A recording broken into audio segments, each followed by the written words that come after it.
Étienne Léon de la Motte-Langon, Souvenir d'un fantôme. 1838. Préface.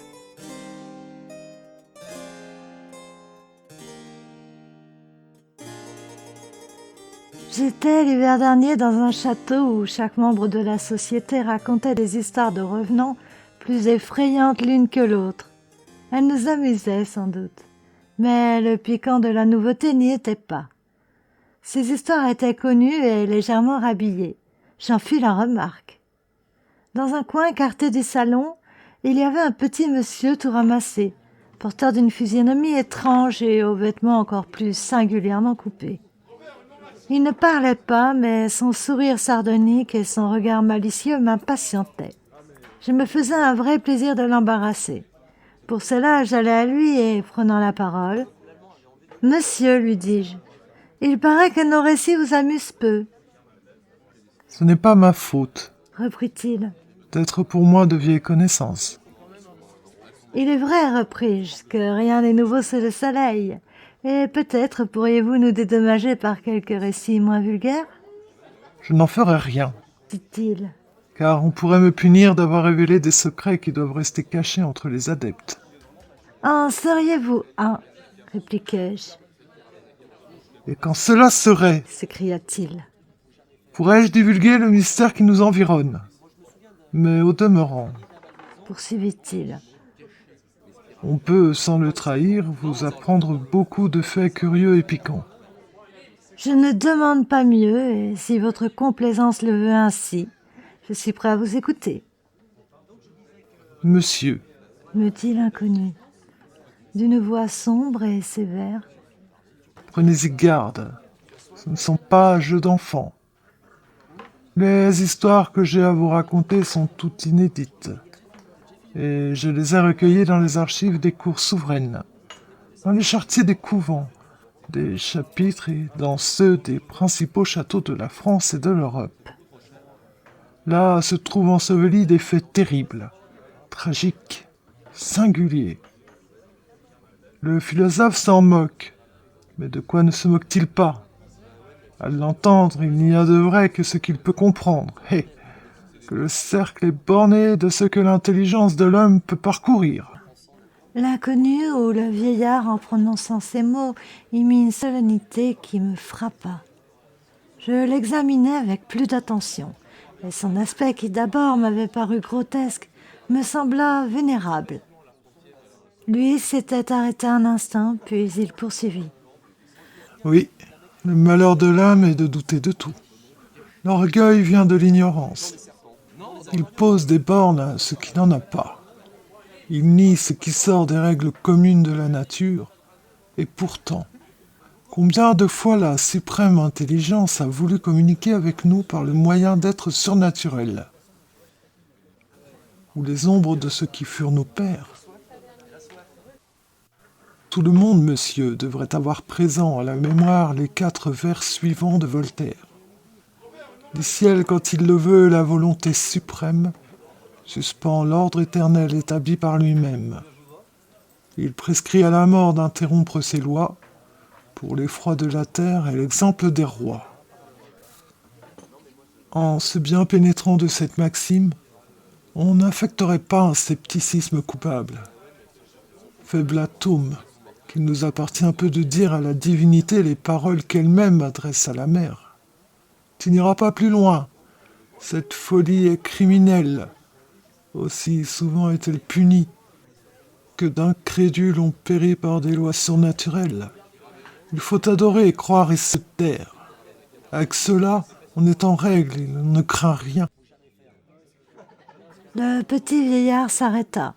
Il me parut grandi de plusieurs pouces, à tel point son propos me le rendit imposant. Je répondis par quelques mots inintelligibles. « Vous vous êtes approché de moi pour me tourner en ridicule. Vous avez cru que je vous prêterais à rire. » Je me récriai et lui reprenant. J'ai dit vrai, mais je vous pardonne. Trouvez-vous demain à minuit précis dans le cimetière de la paroisse. Nous étions dans un endroit assez loin de Paris. Là, je vous remettrai le manuscrit qui renferme ces histoires merveilleuses, ces contes, comme il vous plaira de les appeler. Faites-les imprimer, elles profiteront à quelqu'un. Elles amuseront le plus grand nombre. Ici, la maîtresse du logis vint m'appeler. Et il manquait un partenaire à une table de bouillotte. La galanterie m'obligea d'abandonner le petit vieillard et d'aller perdre mon argent, quoique j'en eusse peu d'envie. Tout préoccupé de ce qui venait de m'être dit, je ne donnais pas d'attention au jeu. Aussi, je fus bientôt décavé. Je désirais l'être, afin de retrouver l'adepte dont j'aurais voulu me faire un ami. Je le cherchais en vain, il était disparu. Qu'est-il ? Demandai-je à madame de notre gracieux amphitryon. C'est un voisin, répondit-elle, qui ne fera avec personne, un ours mal léché, qui est venu ce soir parce que mon mari l'a forcé dans sa tanière, et qui ne reviendra pas parce qu'il s'est ennuyé avec nous, ce qu'il m'a fait entendre poliment. Je demandais son nom, on l'ignorait. C'est un voisin, ne cessait-on de me répéter. Mais où demeure-t-il ? On ne sut jamais me le dire. J'admirais cette facilité d'aller à la recherche des gens qui ne se soucient pas de nous. Le jour suivant, je le passai à la chasse. Nous rentrâmes harassés. On soupa, on se coucha de bonne heure. Seul, je luttais contre le sommeil, ayant mon rendez-vous en tête. J'avais examiné le cimetière à la clarté du jour et je l'avais trouvé accessible en plusieurs parties. Des brèches ouvraient la muraille. À 11h15, portant une lanterne sourde, je quittai ma chambre. J'eus de la peine à réveiller le concierge. Il ne voulait pas ouvrir la grande porte. Je l'y déterminai avec la clé d'or. Il dut passer le temps de mon absence en conjecture, déshonorant les jolies paysannes et toutes les dames huppées des environs. La nuit était superbe. La lune brillait aux cieux, et néanmoins mon cœur battait, comme si j'eusse trouvé une procession de fantômes prêts à défiler devant moi. Je portais les yeux tout autour, et j'aperçus, à quelque distance, une figure immobile. Je crus reconnaître mon vieillard. Je m'avançai. C'était lui en effet. Et, bon Dieu, quel visage pâle, hâve, les yeux caverneux, toute une apparence de fantôme à faire frémir. Je reculai d'un pas. Il s'amusa de ma peur. Il sourit. Quel sourire effroyable. Il tenait à la main un rouleau de papier. Voilà, Dit-il. ce que je vous ai promis. Mais il ajouta. Les contes, Et il appuya sur ce mot. les contes qu'ils renferment produiront sur vous plus d'impression si vous pouvez être convaincu de leur réalité. En vérité, répartis-je en l'examinant attentivement, le lieu où nous sommes, les impressions qu'il produit rendent crédule, Je gage répliqua l'inconnu. qu'une apparition vous épouvanterait. À dire vrai, j'aime autant les lire que les voir. Il leva ses yeux au ciel, croisa ses bras sur sa poitrine. Savez-vous qui je suis ? Et cela me fut demandé d'un son de voix si lugubre que j'en fus terrifié. Mais, dis-je, vous êtes un voisin ? Oui. Dans la demeure étroite et profonde, il y fait froid. On a le temps d'y réfléchir. Voulant prendre le propos en plaisanterie et persuadé que le malin personnage cherchait à m'intimider, À votre place, repartis-je, je la choisirais plus agréable. Cela n'a pas dépendu de moi. Je suis venu m'y loger parce que le temps d'en prendre possession était arrivé.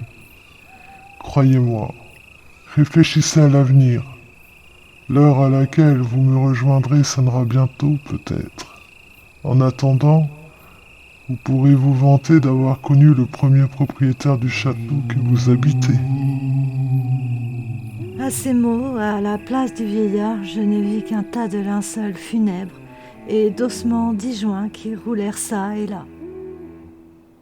Pousser un cri, prendre la fuite, rentrer au château, à me barricader dans ma chambre, fut l'affaire de peu d'instants. Là, je m'évanouis ou m'endormis, je ne sais trop lequel. Le lendemain, je trouvai sur ma table le manuscrit que j'offre au public. Le concierge prétendit ne m'avoir jamais ouvert la porte, et nul de la compagnie ne se rappela le maudit vieillard dont je faisais le portrait. Je passais pour avoir eu un mauvais rêve. Et voici donc la fin de cette préface, lue par Angélique pour la chaîne Open Your Mind. Préface de l'ouvrage Souvenir d'un fantôme, chronique d'un cimetière, par le baron Étienne Léon de La Motte-Langon, 1838, tome 1.